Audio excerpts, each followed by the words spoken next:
Okay, and we're recording. Hello, we're back. Hello, everybody. Here's part 2 of moi of Rhiannon. So, I wanted to ask before we get into it, did you have anybody that reached out that wants to volunteer for the chart that we have here at the bottom of the screen? As a matter of fact, I do. We are going to keep it anonymous. Yeah. Okay. I had one person, so I didn't know how many people, so I haven't talked about it. Yes, I do have one person, and she also said, I'm going to say Uh-huh. she also said she thinks it'll be interesting for me to also let you know that we rectified her Oh, chart. which name? And I'm telling you, I got it down so good. Well, okay, let's quickly talk about what methods did you guys use? Well, I mean, we partially used what you had said about the appearance, Yeah. right? Yeah. But mainly, I asked her about, birth times, blah, blah, Yeah. blah, blah. So we had narrowed it down to like 3 different birth times, right? And then we just kept going, and because I know this person so well. Yeah, see, that's when it's helpful to know somebody. Exactly. Yeah. But obviously this person is also on a spiritual Yeah. They're and learning these knows archetypes. them their own Yeah. tendencies and Yeah. stuff really well. Yeah. Which that's the one thing that's a beautiful thing about placement, is because you can see that a lot in your first house, but that's not it. That's not just it. When you know a person so well, or they know themselves Yeah. so well, you Yeah. can start looking at when something falls into a house. If you start off with, your rising sign and Yeah. that kind of fits, right? Right. But Right. then you start seeing other aspects. Yeah. Of how it would change if it weren't this sign, it would change this, so it has to be this one. Yeah. Yeah. And it's kind of fun to rectify a chart when you have that. Now, I would say if I didn't know the person very well and the person wasn't on a spiritual journey and they weren't aware of these things and you were going to try to rectify somebody's chart, I would recommend talking to their family member or spouse or somebody who's going to be a little bit more biased than, even if we're trying to be biased, it's hard to do so. But well, that's awesome, because actually not through this, but on my TikTok, I have a person that wants to trade a bunch of products for a reading. And I was like, yay, because she makes really awesome, like homemade apothecary beauty products. So anyway, she's sending me all these yummy things, but she does not have a birth time. And so we're going to have to rectify hers. And I don't know her at all from Adam. So I'm going to ask that her daughter, who they own the business together, I'm going to have them come on, and they live in a different state. So we're going to do a video call, but I'll ask her daughter some of those questions. And aside from being like informative, it can be kind of fun. I've got a question. You've got 2 people. Yeah, go ahead. When you're going to be rectifying somebody's actual chart, though, Yeah, are you going to be rectifying it in Western, or are you going to be rectifying it in True I'm going to Sidereal? pull both. I'm going to pull both and look at both, and only because I'm doing both with everybody right now, because that's part of my own learning with this new Plus, if somebody has identified with a certain sign in yeah, Western for a long which time. to a certain extent they all have, even just with that one sun sign, because and this is, the woman is, I believe, like maybe even in her 60s, maybe late 60s. So think about all that extra time and I didn't even look to see what her sun sign is yet. So I don't know. We all just booked this yesterday, but I often have thought that it would be fun to do like an astrology class because I did just move into a new spot in my local area. I have a room, so it's very exciting. I'm thinking of all the classes I'm going to be teaching. But I thought it would be fun to teach a class where you have people come and they all know each other. So maybe like a bridesmaids party or something. And I start talking about the placement and the personality traits and see if people can guess who we're talking about. Oh, that is fun. Wouldn't that be fun? That's really fun. I don't know how I'm going to quite put it together yet, but that's my idea of it. I'm sure that you've seen when people, like in movies and stuff like that, when people, and maybe at actual parties that you've been to, but when people are playing certain games, they'll take so if you had 12 people there, right? And they all had to stick a card Yeah. Their, their head.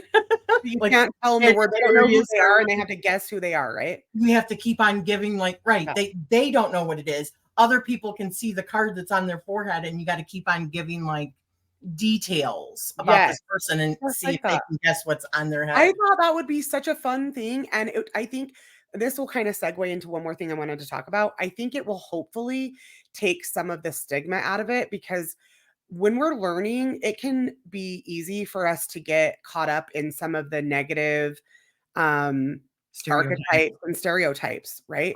And that happened in our last episode when we were mostly me was talking about the first house. And I wanted to try to be really clear about the way I spoke about it, because again, these are all generalizations.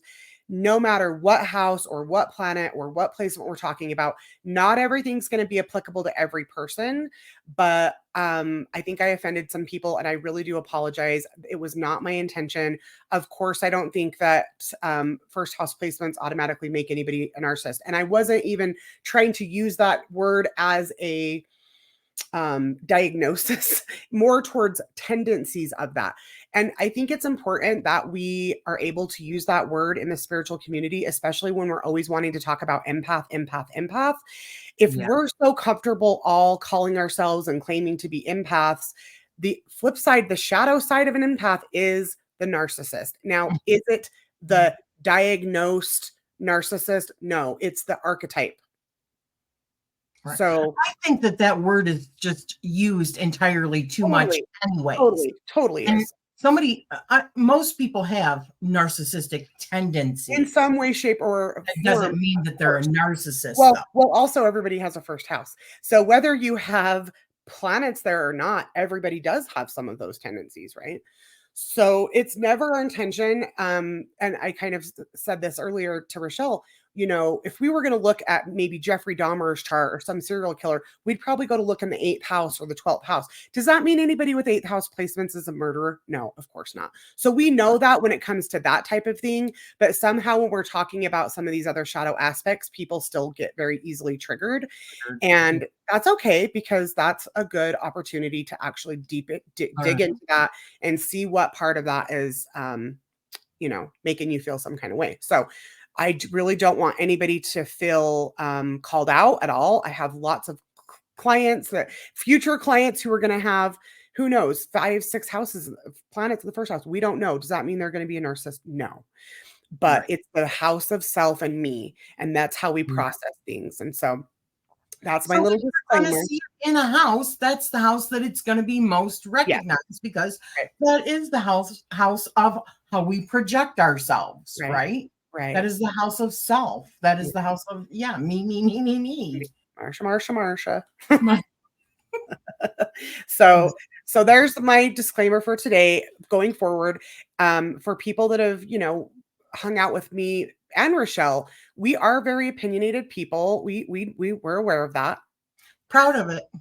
We're aware of it, and we're proud, but we don't ever want to hurt anybody's feelings. That's why it's real talk, though. Okay, this is real talk with us, because we don't like to beat around the bush. But that also means if you do have some feedback, I am always more than welcome and happy, and same with Rachele, to hear your feedback. So let us know. And again, we're still looking for people. So it sounds like we have 2 so far. If you want us to do your chart anonymously, if you want to not be anonymous, I think we'd be okay with that too. That'd be fun. Yeah, I don't have a problem with that. And we will remove any of your information that will be on there. Okay, so I think we ended in the 5th house last time, if I'm not mistaken. Yep. And let me change it over to this. There I am. Oh, I have to tell you something so funny real quick. So on TikTok, I seen, and Rachele and I both fall a little bit into the conspiracy theorist category. And so I seen this woman, she was like, oh my gosh, what is going on? There's something going on. Why is the sun still in Virgo? I gotta send you the video. I saved it. I'm probably gonna duet it. So she downloads an app. I don't know which one, maybe Stellarium or one of the ones we use. And she goes out and she puts it up in the sky, and she sees that in fact the sun was not in Libra. And I think on this day, it was supposed to have gone into Scorpio 2 days ago. And it was still in Virgo. So she calls her friend. Think if it's like me and Rachele, and we don't know anything about the 13 signs or the true signs of the constellations. And I call Rachele, go download this app and go tell me what sign the sun's in. So her friend goes outside. She downloads a second app. It's not the same app. Puts it out in the sky, points it up at the sun, and the sun is in Virgo. So they're convinced, and I don't want to make fun of them because I would totally fall for this if I didn't know about this. Yes. Because every other source that they're able to find is telling them that the sun should be in Scorpio, and they're looking up and the sun is still in Virgo, and they're like, oh my God, what's happening? It's this whole thing. The Mandela effect. Mandela effect. So remind me to send me that video. So anyway, I was like, no. Well, I'm going to make a duet. So for people that are on TikTok, you can take somebody else's video and like make a video out of it and respond. So I'm going to do it kindly, but they're probably going to be like, whoa, wait till they see the size of Virgo. And I do believe Virgo punches you in the face. It's one of those moments. Yeah. Yes. And this video is going pretty viral, by the way. So, but speaking of Virgo, that is my 6th house. And we ended on the 5th house last time. So you can see over here in my True Sidereal chart, we've got Virgo in the 6th house with North Node. Make this larger, sweetie. Yeah, you can make it a little bit bigger for me. Thank you. North Node. But that I don't care if they can't see me. Yeah, me neither. North Node and Pluto in Virgo. Or is that Pluto? That's Neptune. Yes. No, that's Pluto. That is Pluto. Pluto has 2 different glyphs. I'm used to seeing. See, if you look on the left, you can see the P with a little tail. Yeah.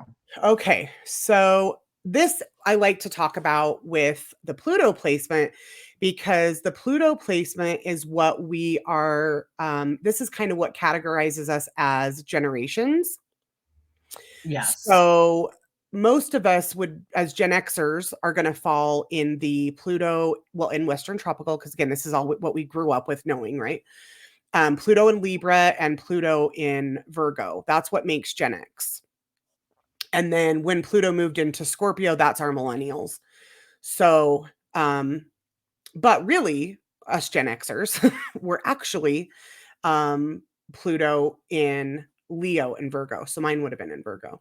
Now, I will say this one's again, it's everything is a journey.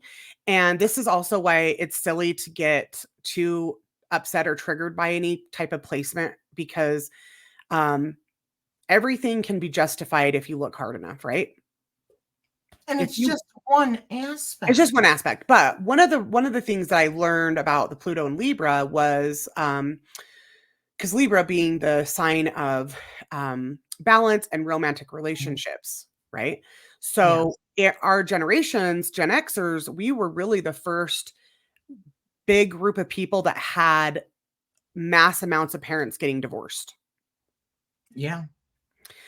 And Pluto is the planet of death and destruction. So it did make sense in that way. And again, I do think that these energies are there, like Rachele and I have talked about before. It creates an egregore when the majority of the planet, and then even less, right? Because right now, true sidereal, and I think even sidereal in general, is a growing phenomena. I think there are a lot of astrologers and a lot of people that are getting interested in it, even if it's just the sidereal, which doesn't include Ophiuchus or the actual size of the constellations, but it does put us where a sign back, basically. But because so many people for so long have believed the seasonal system, it does put a certain energy there, right? So anyway, when you're talking about generations, it's the Pluto placement that creates generations, because it's such a slow moving planet. Yes, exactly. So that was, I guess I haven't really sat and analyzed, what that is for me very much. And I don't usually focus too much on the outer planets when I'm doing client charts as much anyway, because again, the external planets, the further away the planet is, the more of a collective energy it is, rather than it being like something personal to me, right? It's more of a generational, like you said. It's a generational energy. But the North Node's important. Yes, the North Node is definitely important. But I wanted to really just say really quick on Pluto that Pluto, it does run super slow. It is anywhere from 12 to 31 years in a sign. Yeah. And actually, it's going to be different than that because this is the research that I had for Western astrology. Oh, wow. And Pisces is not 30 degrees. Right. Virgo is not 30 degrees. No. Virgo is like 49 degrees. So I would say probably most of the people that are your age that are Gen X, that in Western tropical, yours probably shows that it's in Virgo. Yes, mine was in Virgo. Probably is. It was retrograde in Virgo. It probably is in Virgo. Yes. So the majority of Gen X probably really is Pluto and Virgo. As a matter of fact, it's probably even earlier than that. And it would also make some of those millennials, or some people call them the exennials, which are the tail end of Gen X and the beginning of millennial. They were probably also with Virgo. So it would make those groups. And I think that does make sense because I do think that Gen X was a big generation. I think there's a lot of us. I totally mesh with you, and well, you're not that much older than me, but I know some Gen Xers that are older than you that I totally vibe with. And then I have, like, let's say my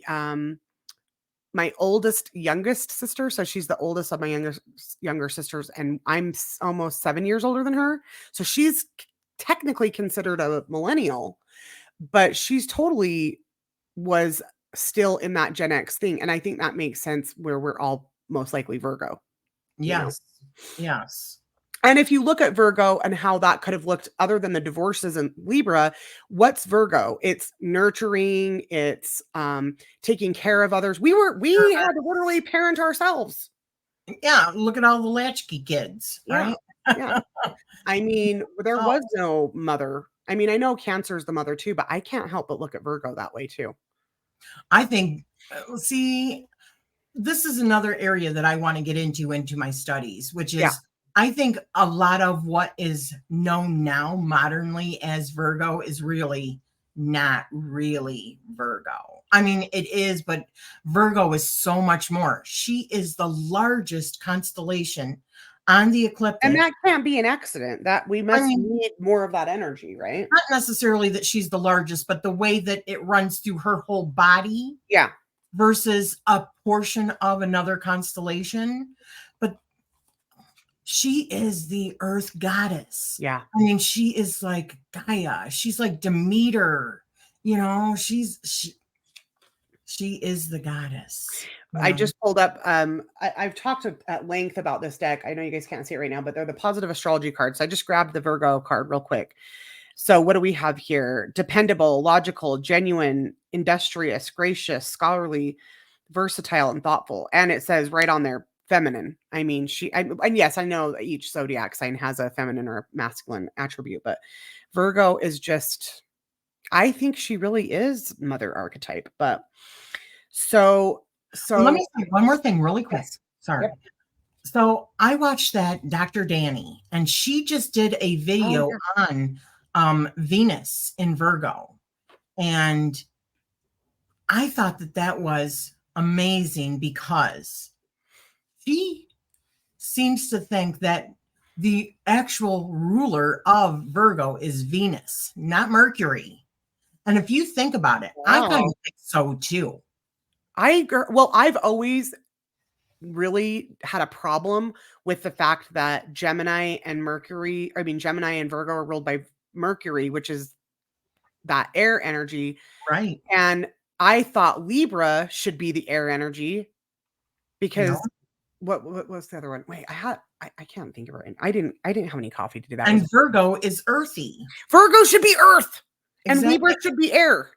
Exactly. And they are, but Libra is air. Wait, what's the other one that I'm thinking? Okay, so wait, it's the other one that shares the sign Taurus. So Taurus is earth, and it shares Venus with Libra, which is air. Yes, that is what Danny said, right? That Venus should rule Virgo. And Mercury should rule Libra. Libra. I Exactly. agree. I Me totally too. agree. Me too. That has always driven me nuts. See, that's the thing with this. For me, it is ever evolving. I am not so stuck in a system that I cannot evolve. Yeah. You see what I'm saying? Yeah. I don't take any of these archetypes so seriously because, I mean, let's even just look at Pluto, for instance. Mm-hmm. You know, I believe that Pluto, they knew about Pluto Yeah. long, long ago. But Yeah. according to modern understanding, Astronomy, we didn't. It was just You discovered can't tell in me that they knew about the dog star area or Sirius A and B, but they didn't know about Pluto. Right. Come And on. according to modern astrology, Pluto was just discovered in 1930 by an astronomer by the name of Percival Lowell. And the reason why, and this is how astrology works, because Neptune was discovered in 1846 and Uranus was discovered in 1781. And so what they did was they looked at the things that were going on during those time periods, and that's the kind of energy that they associated with. Right. Yes, I did know that. With the planet. So exactly. But what did our ancients really believe? Yeah. This is all modern. I agree. Well, this is why it's important that we are so stubborn and opinionated, because it takes that. If you're going to get into this type of thing, we have to go against 99% of the world's belief on these things. Yeah. And we're just going with what it feels like to us, right? It feels authentically, it feels more aligned that Virgo would be Venus. Right. Exactly. And we're not the only ones that think that. So I'm going to go watch Dr. Downey's thing, but I've always said that. Any person that's come to me for a reading, I'll point that out. And then what's the other two that share a sign? Scorpio. And I mean, it used to be Scorpio and Aries, but now what's the other one? So Venus and Mercury. And Aquarius and Capricorn used to both be Saturn. Which I used to not be able to see, but I guess now that has made it easier for me to see, knowing that most of the things that we think are Aquarius, really people that we think are Aquarius are Capricorn. So I don't know why I can see that one, but I can't see it with the other one, with Taurus and Libra. So, okay. So 6th house is traditionally the house of service and the house of health. So your health is going to be here. And I always say, instead of service, a lot of times I'll say subordinates. So for a lot of people, that will be people that work for you or under you. So if you've got some strong placements here, maybe you're meant to be in like a leadership role or a boss or an entrepreneur, but more than an entrepreneur that has employees. Yeah. A lot of people might, with, let's say maybe their North Node here, which mine is, I am a healer. Now, am I the traditional healer, nurse, doctor? No. But with my North Node, that being my role here to do service for others, I really think I am following that. Yes. For me, this is where I want to rethink the 6th house also, if it's supposed to be based on the Virgo, the goddess. So you would switch the 6th and 7th house qualities too. Is that what you're saying? No. Or no. I just, Libra is what Libra is. Yeah. I just think that, which is the scales, right? But Virgo is the goddess. What, the virgin goddess, or the many different aspects of the goddess. Why all of a sudden is this is where I think the patriarchy came in and said, okay, we're going to associate this with health, we're going to associate it with hygiene and healing and the daily chores, because the women, they're the cooks, they're the cleaning, they're, come on. But I think so much more than that. Like last episode, when you talked about progressed Aries, we could look at progressed Virgo. Instead of being about the day-to-day minutia, the cleaning the house, it's the actual caring for the family. Instead of just health, it's well-being. It's the holistic way that a mother takes care of her family. Yeah, the world wants us to just think it's mundane, but really it's a very important job, right? Go ahead. It can also be just, I mean, definitely the healer, okay, the nurturer, healer, but I think things that we repress as well, because the feminine principle has been repressed so much. Yeah. Do you know what's funny now that we're talking about this too? When I was learning tarot, I always would see the Empress card. I would always think of Virgo. Every time I'd think of Virgo, even though she has the giant Venus on her shield. So Venus makes you think Libra and Taurus, but everything else about the energy of that card always made me feel Virgo. Yeah, makes me think of Demeter or Mama Gaia, right? But something I didn't know until I started doing even the Greek mythology study is that once Demeter came about, you know, when she was released, the throne of what was Gaia switched over to Demeter. Wow. So she became like the goddess that was worshipped for, like, you know, agriculture, for earth, you know, so planting and growing, and it should be Earth, period. I don't care. yes, We want to re-vote. exactly. So North Node, I think I am definitely embodying that, and I feel earthy when I'm doing those things. It doesn't feel Mercury based at all for me. Sixth house. I mean, I do feel like Mercury's in there, because Mercury, I do feel like the goddess, the earthy goddess, is somebody that is so very much about the details. She is so good at multitasking for sure. Yeah. You know, she is the mom that has dictates, tells everybody what to do and keeps the schedule. Exactly. So I can see some of the things, but I feel like it's grounded earth. That's what we'll say. I mean, it's grounded air. Yes. Grounded air. So I don't really have much else to say about the sixth house. I mean, with it being with Pluto, and there was so much destruction that happened with Pluto. That's what, you know, like Pluto stands for. So, or signifies, which is like growth and transformation, healing and regeneration. You know, so with having those placements in your sixth house in Virgo, yet again, we're talking about this natural chart that you have, which it's more natural, which coincidentally, this is one of the things that I just said in a live that I was watching last night that was about True Sky or Real Sky. Okay. They were talking about, well, I had made mention, I don't understand when we have people in this community that talk about like natural cycles and that don't follow the actual natural cycle. Yes, they don't follow the actual natural cycle of what's going on, but they talk about it. Like they're embracing this natural cycle and the seasonal cycle. No, that don't make no sense to me. That is off balance. Yeah. Your chart is very in balance with where it's supposed to be. Yeah. Have Rachele read your chart. She's a lot nicer than me. You always see the highest potential, and I love that. Isn't that what we're supposed to be aiming we do for? But you know, we're self-critical, so I actually wouldn't be that critical with other people, but when we look at ourselves, it's easy to pick apart things, you know. It is. And just remember that this is a system like anything else. We do not define who we are in a system. We use that system in order to benefit us, not to tear us down. Yes, exactly.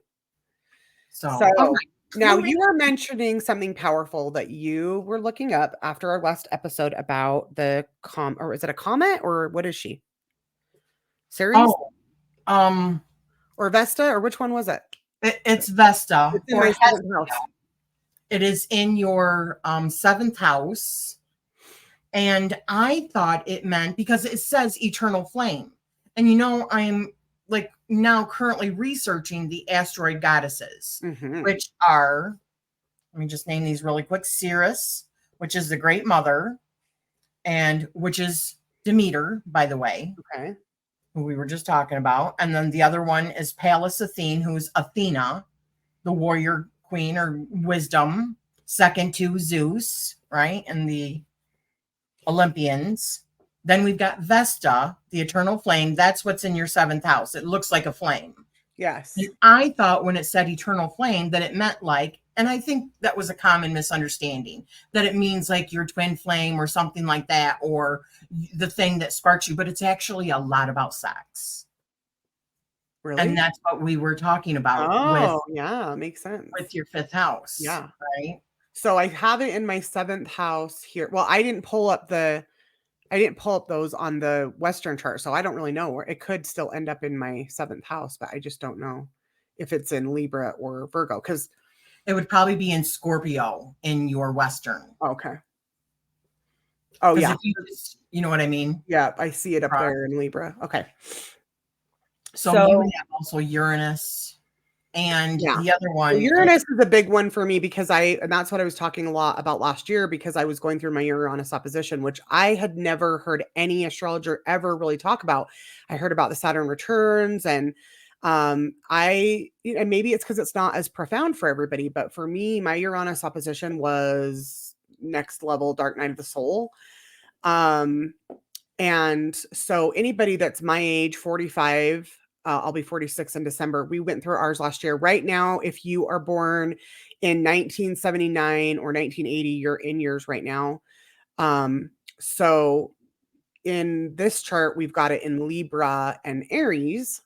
So the opposition, meaning it's going to be in the opposite sign. So I was born with it in Libra, so it was transiting in Aries last year, which again, for me, is my first house. And that makes that still fits in both charts. It was my first house either way. It was just a matter of it being in Aries or Taurus. But Uranus is your rebel. it's your rebel yell. But when you go through your Uranus opposition, it's kind of like and it makes sense that that's kind of when you're going through perimenopause.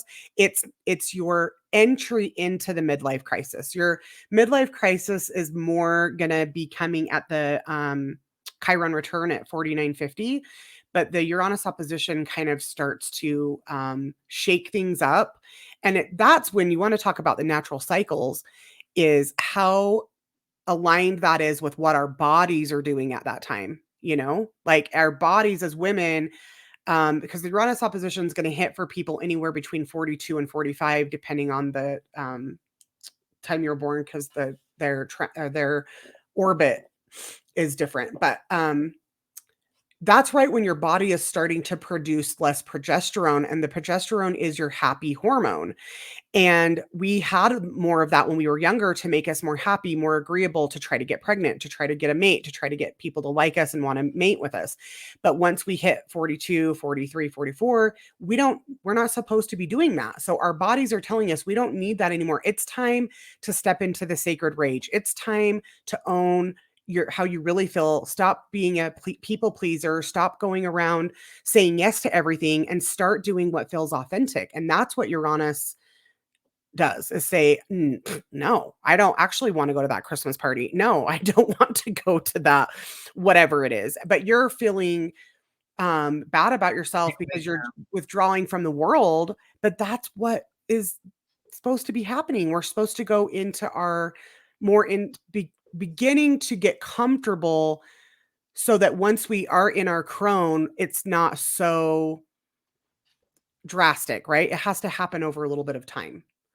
So I look at Uranus, like Uranus is, and I know that it's Saturn that is supposed to be the tower card, right? Mm-hmm. But I think of Uranus. I think the tower is Pluto, isn't it? Is the tower card Pluto? I think so. I thought it was. Oh, wait a minute. I don't know. You'd think I have a deck right here, but yes, I think it could go either way with that. Because I look at, and I've said this many times, that I look at the tower card like it is our liberator. It's like that moment that we finally see, and we are able to shed old skin, like what you were saying, where we're finally saying, okay, this is my truth. This is what I'm standing up for. I don't care if you don't like it. No. You know what I mean? Anything that the tower takes was not for our highest good. It's only going to take down what was holding us back Right. and keeping us from growing. Not that that's not painful. Yeah, It can it is definitely painful. be painful. And so was my Uranus opposition. Very, very, it was even physically, difficult. Like, um, just my body was not feeling good at all. It was very, very hard. And that's where you can kind of see the similarities between the first house and the sixth house. Yes, first house is me, but part of who you are is your body. Yeah. Where when we look at sixth house health, yes, true, but everything, all of these houses have all these energies can be found in at least two houses, at least two signs, and at least two zodiacs. And see, I look at the opposite of the first house as the seventh house. And the seventh house, the first house of me. Oh, yes. No, you're right. But house that's of because Pisces. you're right. But that's because in my Western chart, that's where my Uranus is my seventh. Right? Seventh first. It's in your seventh house for both of them. Oh, yeah. No, I know. You're right. You're right. But my comparison to the first and sixth house only in health matters, right? I'm not saying they're the opposite of each other. I'm just saying you can find those energies there. Right. So, when we were talking last week on the topic of, your marriage and partners and stuff like that, with Uranus being in your seventh house in Libra, I still feel like everything that you did, with it being 1 degree difference of the eternal flame, which is about sex and stuff like that. And we talked about the infidelities in your first marriage. Yeah. It still rings the same effect to me. Totally. Because you had to, I feel like this is showing that those were things that you had to go through in order to now have Uranus in, which is the awakener. It is like the balancer out if it's in Libra in your seventh house, which is also a natural chart. Yeah. So, it's so interesting. I love that you pointed that out. I'm totally getting that book. I have it in my car. I just need to get it. I don't know what I'm waiting for. Seventh house, Western. I just had that Uranus and Scorpio. I could make that fit with Scorpio a little bit too. Scorpio is our taboo and our sexes and things, but I think it makes much more sense in the Libra with next to that asteroid. What is it? An asteroid or a comet? It's an asteroid. Asteroid. Okay. So, and are asteroids and comets the same thing? I don't know. I don't think they are. I don't know what the difference is, but so I don't know if you got to see, I got my nails done yesterday and I have little Ophiuchus on my little thumbnails. Yes. Oh, let's make you big really quick. Hang on. Let's show everybody.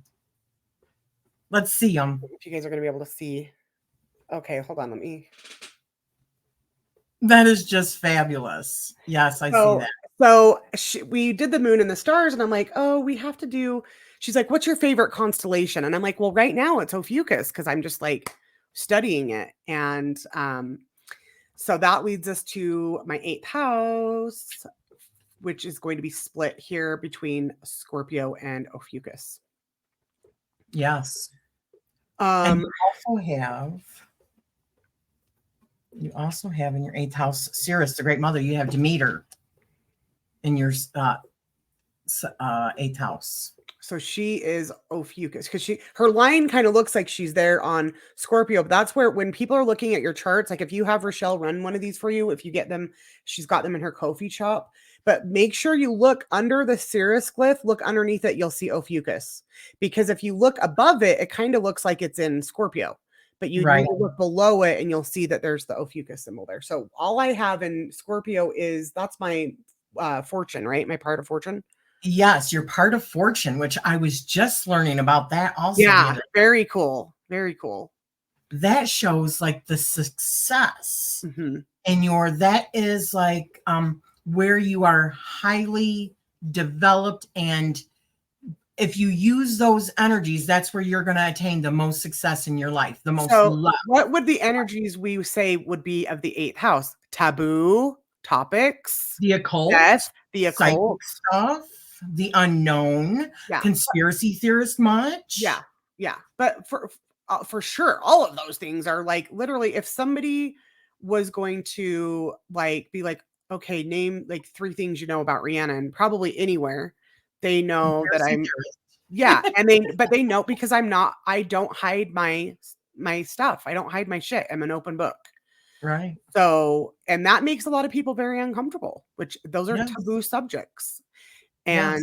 And that's all very much 8th house. And then Scorpio, which I was already, you know, comfortable with, but then adding in Ophiuchus, which makes it even easier to own, because you understand that those dark things are there to bring you through to healing. And that is the truth, like you just said with the tower. Everything that we go through that is feeling destructive or feeling painful or not fair, or our wounds and our trauma, if we choose to use them for why we signed up for them, it's to come through and be able to help others through those things, you know. I think that Ophiuchus is wisdom. It is wisdom from learning from the past, like past lives, like dream work, ancestral work, divination. Those are the things I think of with Ophiuchus. Those are definitely the the things that ancestor. Definitely the ancestor. A generational chain breaker. Yeah, well, you also have Neptune. Okay, first of all, you have in yours, you have the Great Mother, which is Ceres. So you nurture, because she is like the nurturer. Okay, so you nurture through your job, which is very and through nutrition, because Demeter is also has to do with nutrition. And what is one of the things that you talk about all the time on your supplements and all the things? Exactly. Yeah. And so you nurture people with stuff that is not so. You're definitely like not into vaccinations and pharmaceuticals in general. Exactly. And we can see it here. And it was Ceres in a 1 degree difference with also Neptune. Well, let's And also not forget that Ophiuchus is the snake, which is where the symbolism for the caduceus comes from. And caduceus is what we now want to use for the symbolism for pharmakia and for pharmaceutical industry. But that was stolen. That is not that, you know, that's like DNA. That's what I'm talking about. That is stuff that is stored in your DNA, honey. Yes. This is stuff that you came into this life in order to do. This is how I see it. Now, like I said in the very first episode, people, if you go to 10 different astrologers who have 10 different belief systems, they're going to see different things in the stars than what I do. Yes. Yes. And what then, and you and I, we see different things in the stars. It's a beautiful personal experience. It's just like tarot. That is the part that makes getting a reading from somebody else unique, because they're going to interpret through a different set of eyes, through a different set of experiences, how they have felt or seen these energies show in their life. Yeah. And I think that we attract, for the most part, this is why I don't get intimidated when this is why you and I are teachers. We don't mind teaching because we're not intimidated by other people going into these industries. We don't see it as competition, because the people that are going to come to me and be attracted to me are probably people that have had similar experiences and need somebody who is okay owning her darkness and her shit, because they've probably had problems with affairs, or whether that's that they were cheated on or they had cheated or whatever. Their parents had a relationship like that, right? So we express these energies differently, and then we attract people that need our expression, and who I will attract will be different than you, and you will attract somebody that will be different than somebody else, and that's where it's beautiful. But I think people get hung up on it the opposite way of like everybody has to see everything the same and everything is competition. I don't want every type of person to come to me for a reading, whether that be tarot or astrology or whatever. You know, I like to think I don't just think, I know your energy attracts your crowd, you know? Yeah. This is why we vibe. But not everybody's going to agree with us. Somebody that always says somebody is too opinionated. Why do I have a problem with that? Because It's that other person that is not, that I guess It doesn't have doesn't feel enough comfortable confidence. speaking their truth, perhaps. Exactly, that doesn't have enough confidence. So Mhm. my confidence and my beliefs, and I'm not saying it's your beliefs, but my Right. beliefs causes strife for you because it challenges your beliefs. Yeah. Speak your And mind. It that's a doesn't good thing. necessarily challenge my beliefs. Challenged beliefs are a good thing. If our beliefs had never been challenged, we wouldn't be here right now looking at this chart at all. Right. Exactly. Growth. That's called growth. I don't ever want to be stuck. And this is where, kind of back to the Uranus opposition, or just after 40 in general, every year after 40, we are less and less likely to change. And then after 50, and then after 60. So we have to make a conscious effort to stay malleable and be able to take on new concepts. And I'm always open. Well, I want to. That's my goal, is to Right. always stay open to learning new. Me And too. so, yeah. Baby steps, eyes, fresh baby eyes, you know. And Ophiuchus was, to me, the solidifier in being attracted to this. And I didn't even know that I had Ophiuchus placements at all, because I hadn't even seen my chart yet. It's just, to me, to find out that they had intentionally left out this very, very important aspect, that everything else that I've seen in my studies, anytime they leave something out, probably Excuse pretty me. important to us as humanity. Yep. So, okay, Mercury retrograde, which we kind of talked about retrogrades last time. I definitely have a problem with spelling. I oftentimes jumble my words. I think that, retrograde just makes me, but I do think it makes it easier for me to think outside the box. Mercury retrograde.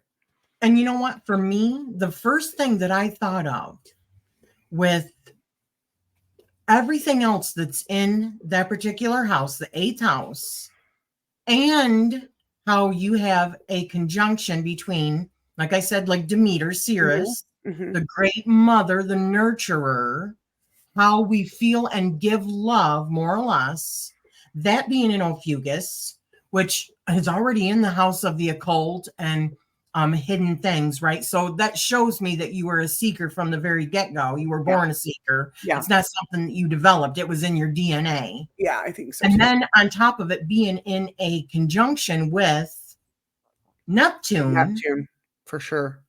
Neptune is the mystic. It Yeah, is the unifier. yep. So that is where we see our psychic vision. So mix that, which is what you are, a psychic hotline reader, right? That's how you help people. It is Alex Jones Jr. and then you mix that with also having Mercury in retrograde, that strong mental, because And sometimes, pulling stuff from the past too, don't you think? Looking into the right? past. Yeah, absolutely. That it's part. I feel like I said, that Ophiuchus is your past lives, And I'm here to what's in your teach about DNA, your those ancestry. past things. I'm here to talk about that. I'm literally here to talk about Exactly. what's been hidden, because the eighth house, also the taboo, what's been hidden, the occult. That's what I'm here to talk about, like it or not. That's when I'm doing it. Exactly. It's in your chart. And I'm Okay, doing it. there's no denying it. But Mercury, with it being in retrograde, instead of, see, when I think of Mercury, I think of that communicator, right? That Yeah. one that's very how we do our mental processes. Yeah. So it's saying that exactly like you said, you're thinking outside of the box. You are very introspective. So when you think about these, what other people would deem as conspiracy theories, you're just seeing as Yes. possibilities I don't say because it's you're true open just mind. because I'm thinking about it or I'm looking into it. I'm willing to look into any theory. I don't know.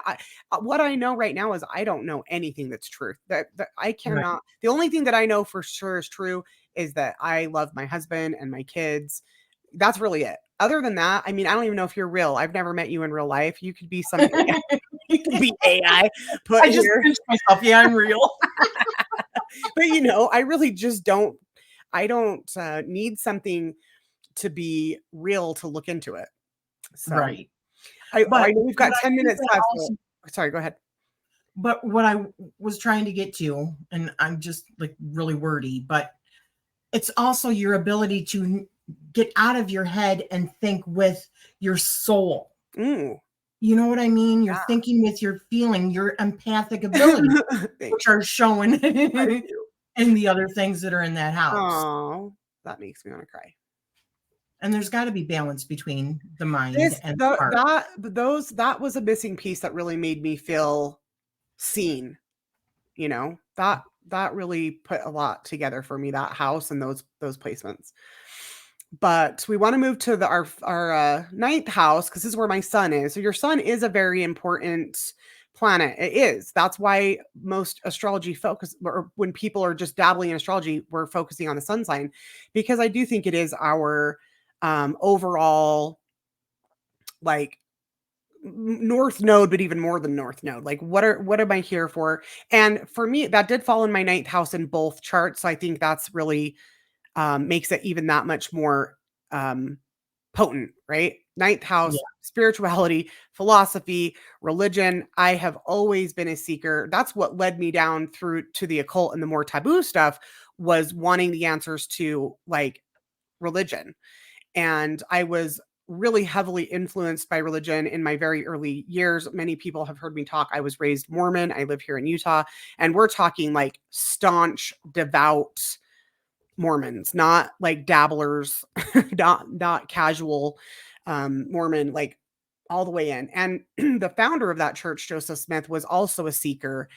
And he was the only one that really ever fascinated me about anything. It's just like how he knew that it wasn't true and he was going to find the answers. And I was like, that's who I'm going to be. And my sun in Sagittarius. So ninth house, again, natural chart, ninth house and Sagittarius are hand in hand. So that's where we have my sun here. And, you know, Venus and also Venus, and also Juno, which I is way prefer my Venus placement in Sagittarius over Capricorn, because before I had my sun and Venus in Capricorn, I had come to accept my Capricorn qualities that were put on me, because I think Capricorn does get a bad rap, and I will always defend Capricorn to this day, because, you know, I learned to accept and love all those Saturn qualities. But the Venus placement for me makes way more sense, because I am a lot of fun and obviously free-spirited when it comes to relationships and my love language. That doesn't just go with romantic. I think as a friend and as a family member, I'm very outspoken, fiery, spitfire personality. And I think that is definitely Venus in Sagittarius. And it's also in conjunction with Juno, which is the consort. Juno's the consort. What does consort mean? Hera, it's the wife of Zeus. Oh, okay. So also you are married to that particular house. I am. Doesn't that fucking make sense? Oh, I'm sorry about that. Yeah. Oh, that's on my channel. That's right. We're real talking on Rachele's channel today. No, it does make so much sense. And then your midheaven being there too. Midheaven. Yeah. Which is also kind of like your part of fortune, in the sense that, you know, what are people going to know you for? What are people, when somebody says your name, what are they going to think of? I do think they're going to think of spirituality and religion and travel. I do love travel, learning. It wasn't through, again, the traditional means of learning, because I have been 100% self-educated, honestly. But I think higher learning is just bigger picture stuff anyways. It's not about, I mean, they say university, but I think it's far beyond that. I agree. It's higher learning. Yeah. We're talking about mythologies, theology, spirituality, religions, you know. People will hear me drop this one before too. And this is one of the house qualities that I only learned through the Hermetic system, which is that ninth house is also social media. But that also makes a lot of sense, because I am a heavy social media influence person. And it just has always kind of happened naturally. So, and I think it's because that's where you share ideas, and that's where you share philosophies and, you know, share opinions and that type of stuff in the modern age, right? I could see that as part of it. I see also the 11th house, but I can see the 9th house. And the cultural aspect of it. That's how we connect with other parts of the world now, right? Obviously, that wouldn't have been even in somebody's mind thousands of years ago. Well, we don't know. Maybe they did have the internet, but we're told they didn't. Right. They did. So Their internet was in their actual connection, though. It was inside of them. Yeah. So what becomes funny is then that here we go to my 10th house. Now it's, nothing in the 10th house. That's Capricorn. And so I didn't end up taking anything from my Western chart Capricorn over here in this chart. And that's okay. Like, I think that those identities served me, and I'm happy to be moving into my Sagittarian era. 10th house normally is like your career and that type of stuff. So father figure. It is kind of ironic that when I kind of left the Western system, I walked away from my other career at that time. And now I'm self-employed doing spiritual things. So it's kind of interesting the way that worked. 11th house, friendships, associations, groups. I don't really have any influence there. And I didn't in my Western chart either. 12th house, it's a tough one.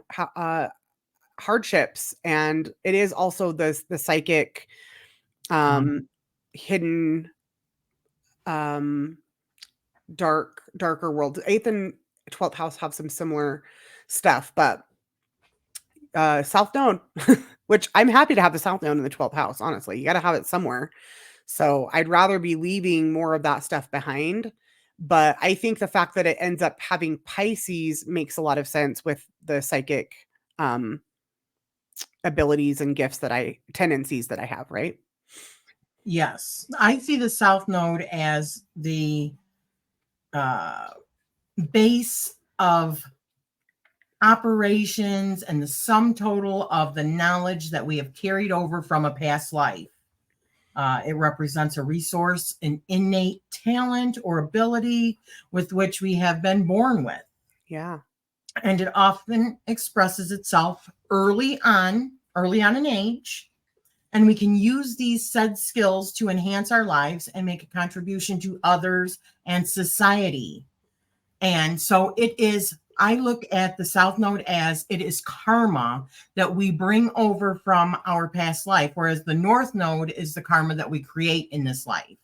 Mm-hmm. And the North Node is also what balances out our South Node. And the 12th house is karmic also. So to have South Node in 12th house, very, very, very, very karmic. And that's one funny thing that I'll say is that I used to always say, I haven't had any past lives. I don't think I've had any past lives. And obviously I have. Well, now I've had many experiences where I have recovered some of those past lives, and they were, very much in the high priestess type, these type of worlds that I was in. I'm sure I was a regular person too at one point, but that really didn't show up in my chart. All my other stuff did. So that's me. That's Rhiannon in a nutshell. And we're coming up on our hour. So when are we doing yours? We'll do mine next. Okay. We'll probably have to break it up into twos because we are just Daddy Cathy's. Yeah, but I love it. we love it. And hopefully you guys love it too. Thanks for hanging out with us. And so, we'll do Rochelle's next, and then we'll pick one of the two that have reached out so far. If you haven't let us know and you want us to do your chart, reach out to Rochelle or I. Everything will be below. Yeah. Okay. Bye, everybody. Thanks for hanging out with us. Thanks, guys. See you next time. See ya.